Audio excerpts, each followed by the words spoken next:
ताहिरा औरंगजेब साहिबा।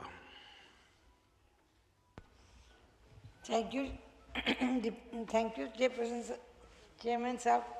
बिस्मिल्लाहिर्रहमानिर्रहीम। आज का मौजू बहुत अहम है और मुझे खुशी है कि ख़वातीन कसीर तादाद में हाउस में बैठी हैं।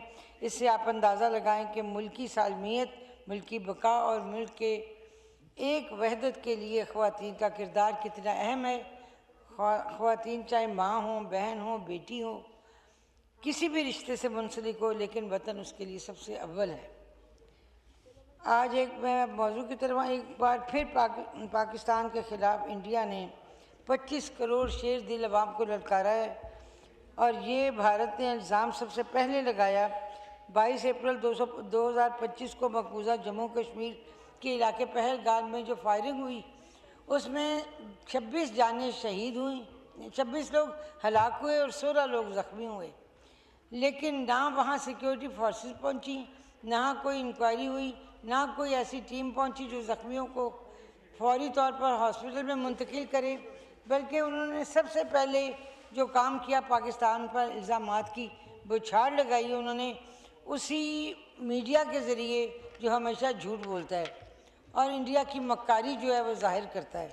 इस बात का सबूत कि वहाँ पर ज़ख्मियों को जो फर्स्ट एड दे रहे थे वो भी मुसलमान डॉक्टर थे, जो नर्सिस थी, जो पैरामेडिकल स्टाफ था वो सब मुसलमान थे। लेकिन वहाँ इसके बावजूद 10 मिनट के अंदर FIR तो कटाई जाती है, लेकिन उन ज़ख्मियों का वाली वारस कोई नहीं। ये चीज़ जाहिर करती है कि हिंदुस्तान की मक्कारी पाकिस्तान के साथ किस हद तक बढ़ी हुई है। और सबसे अहम बात एक और है कि वज़ीर आज़म पाकिस्तान ने इस मौके पर हम उन्हें सलाम अक़ीदत पेश करते हैं कि उन्होंने तमाम दीगर ममालिक के साथ फौरी राब्ते किए और सबसे पहले ये बयान दिया कि इंक्वायरी करवाएं, हम भी आपके साथ हैं, पता लगे कि इस वाक़े में मुलव्विस कौन है। लेकिन आज इतने दिन गुजर गए, इंडिया ने कोई इंक्वायरी नहीं करवाई, उनकी कुछ स्टेटमेंट नहीं आई कि इस वाक़े के पीछे हाथ किसका था। वो सिर्फ इल्ज़ामात लगाते हैं, इंक्वायरी नहीं करवाते, क्योंकि चोर भी वो खुद ही हैं, डाकू भी वो खुद ही हैं, मक्कार भी वो खुद ही हैं, झूठे भी वो खुद ही हैं और पूरा प्लान भी वो खुद ही बनाते हैं। तो इंक्वायरी किस चीज़ की करवाएं? इंक्वायरी में तो वज़ीर आज़म उनका मुद्दी निकलेगा जिसने तमाम नेटवर्क दहशत गर्दी का फैलाया हुआ है और इंडिया से ये नेटवर्क जो है हमारे सूबे बलूचिस्तान को भी तबाही की तरफ लेके जाता है और उनके अफ़गानिस्तान से भी जो आते हैं दहशत गर्दी के ताने बाने वो भी इंडिया से ही जाके मिलते हैं।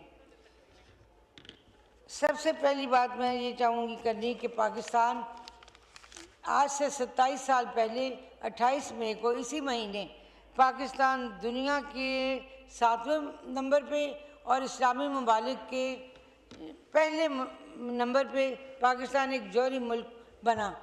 इंडिया ने 5 धमाके किए। मोहम्मद नवाज शरीफ ने बड़ी जुर्रत का मुजाहरा किया जो उस वक्त वज़ीर आज़म थे, उन्होंने 6 धमाके किए। लेकिन हमें उन मामारों को याद रखना चाहिए तारीख़ में जिन्होंने इस काम की इब्तिदा की। शहीद ज़ुल्फ़िकार अली भुट्टो, मोहम्मद नवाज शरीफ साहब, डॉक्टर अब्दुल कदीर ख़ान, दीगर साइंसदान, अफवाज पाकिस्तान, इंजीनियर्स, जितने भी लोगों ने इस चीज़ कार खैर में काम किया, हम उन सबको सलाम पेश करते हैं।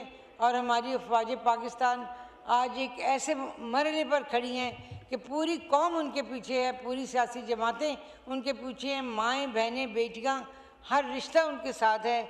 और हम अपनी अफवाज पाकिस्तान के साथ शाना बशाना जहाँ तक होगा, सिर्फ बॉर्डर्स तक नहीं जाएंगे, जहाँ तक वो जाएंगे हम उनके साथ हैं। हमारी दुआएं उनके साथ हैं, हम बनफ़्से नफीस उनके साथ हैं और ये हुकूमत भी उनके साथ है। हम उनकी पुष्टपनाही पे सब उनके साथ खड़े हैं। और सबसे अहम बात यह है कि इंडिया जो इस किस्म की हरकतें करता है पूरी दुनिया के आगे वो एक्सपोज हो चुका है। 6-7 दफ़ा ये वारदात वो कर चुका है, इससे पहले भी कभी किसी पे इल्ज़ाम किसी पे इल्ज़ाम, लेकिन मुद्दा सारा पाकिस्तान पे होता है। उन्होंने पाकिस्तान को नहीं ये समझा कि 6 दफ़ा उनका मुंह तोड़ जवाब देने के बावजूद वो हर बात का मुद्दा ला के पाकिस्तान पे रखते हैं। कश्मीर, जम्मू कश्मीर में ख़ास तौर पे वो लोग जो साल हर साल से वहाँ रह रहे हैं और मुख्तलिफ़ शोबों में खिदमात अंजाम दे रहे हैं, उनसे भी रिहाइश गाहों के सबूत मांगे जाते हैं। उनकी इबादत गाहों को, उनके घरों को, उनकी प्रॉपर्टीज़ को मिसमार किया जाता है। और वो जो 9 लाख सिक्योरिटी फोर्सेस जम्मू कश्मीर के अंदर हैं वो अभी तक ये पता नहीं लगा सकी कि ये वाक़या किया किसने है। वैसे तो इंडिया बड़ा तुर्ब खान बनता है कि हम ये कर दें और हम वो कर दें, हम ज़मीन के नीचे से भी तलाश कर लें कि लोग किधर गए, आसमान से भी ले आएँ। लेकिन ये जो पहलगाम का वाक़या इतने दिन गुजरने के बावजूद भी वो इसका सबूत मुहैया नहीं कर सके कि इसमें कौन मुलव्वस था।